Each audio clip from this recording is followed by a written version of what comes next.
All right, today we are diving deep into the heart of an airport to uncover a really powerful career path you've probably never even thought about. And here's the thing, it's a role that doesn't just value your experience, it absolutely demands it. Let's get into it.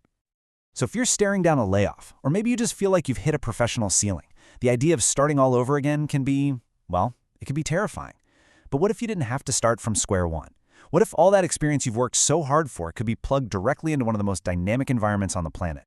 And that's really the heart of what we're talking about today, based on some great work by Rob Kennedy. He's got this whole series called AvGeek in Residence, and he points out that this particular job is practically tailor-made for people with experience. We're talking about a role where your maturity, your good judgment, that's not just a bonus, that's the main qualification. This isn't about climbing the ladder from the bottom rung, it's about stepping right into a position that needs the kind of calm, collected leadership you've spent years developing. Okay, so here's our flight plan for this explainer. We'll start with why aviation really needs your experience, like right now. Then we're going to meet the mayor of the airport. We'll break down their daily mission, and then, and this is the important part, we'll show you how the skills you already have are your ticket in. And of course, we'll wrap up with the practical stuff. What's the pay, what's the career path, and what does your future look like? First up, a new career takes flight. It's time to kind of reframe what a career change really looks like. You see, here's the crucial takeaway. Airports are actively looking for people who don't get rattled easily. They need steady hands, people who can make good, decisive calls when things get complicated. And that kind of judgment only comes from years of real-world experience. So this isn't about learning a job from scratch. It's about taking all your professional wisdom and just applying it to a fascinating new set of challenges.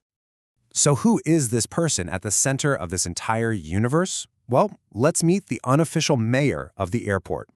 The official title is Airport Duty Manager, or ADM for short. But honestly, the best way to think of this role is as the airside mayor. They are the central command post.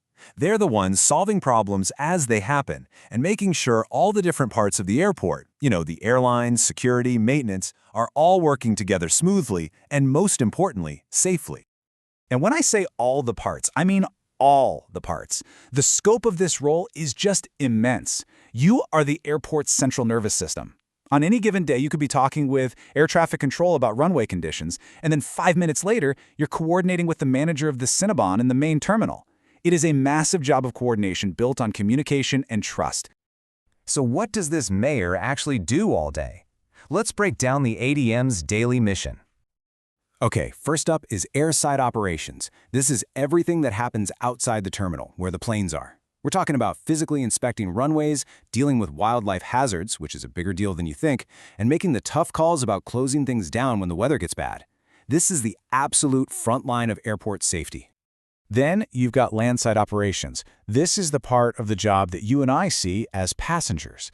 The baggage system goes down, the security line is backing up into the food court. The ADM is the person who gets the call and helps coordinate the response, working with everyone to get things moving and solve problems before they become massive headaches.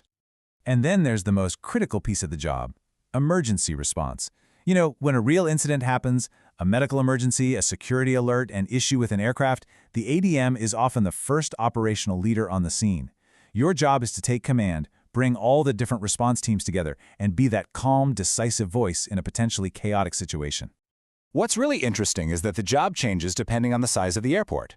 At a small airport, you're a jack of all trades, very hands-on, perfect for someone from a logistics or facilities background.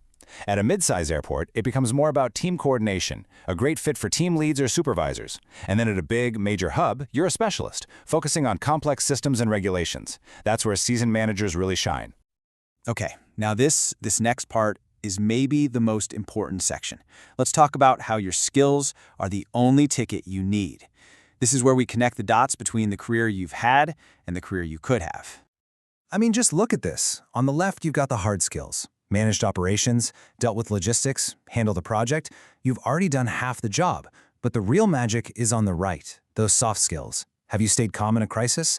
Have you led a team? Have you had to get 5 different departments to talk to each other and agree on something? That, right there, is the very essence of being a great airport duty manager. And just to make it crystal clear, look at these job titles. A restaurant manager juggling suppliers, staff, and customers all at once? Perfect. A healthcare administrator navigating emergencies and complex rules? A veteran who understands a clear chain of command? Absolutely. If you see yourself or your past job anywhere on this list, that's a huge sign that you already have the core experience they're looking for. So let's get down to brass tacks. What about the rewards? What's the pay like? What's the career path? And what could your future really look like in this role? Well, in the United States, the pay is really solid, and it grows right along with the size of the airport. You're starting in a strong place at a smaller airport, and by the time you're at a large hub, you're well into six figures, and that's often before things like overtime or shift pay. And for our friends up in Canada, the numbers are just as good. In fact, they tend to be a little bit higher. And as the source material points out, these jobs often come with really strong pension plans, which is a huge, huge factor for long-term financial security. And this is so important. This is not a dead-end job. It is a launch pad. Starting as an ADM puts you on a direct flight path to senior leadership. Look at this. You can go from duty manager to operations manager to director of ops, all the way up to assistant airport director and even running the whole show as the airport director or CEO. In aviation, competence and reliability are truly rewarded. So let's wrap this all up with this one idea, because it is so powerful. Every tough project you've handled, every team you've guided, every crisis you've managed, that's not just stuff on your resume. In a role like this, that experience becomes your superpower. It is the very thing that makes you the perfect person for the job.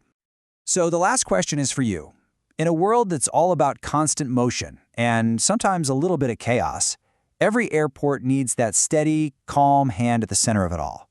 So are you ready to be the calm that keeps the world moving?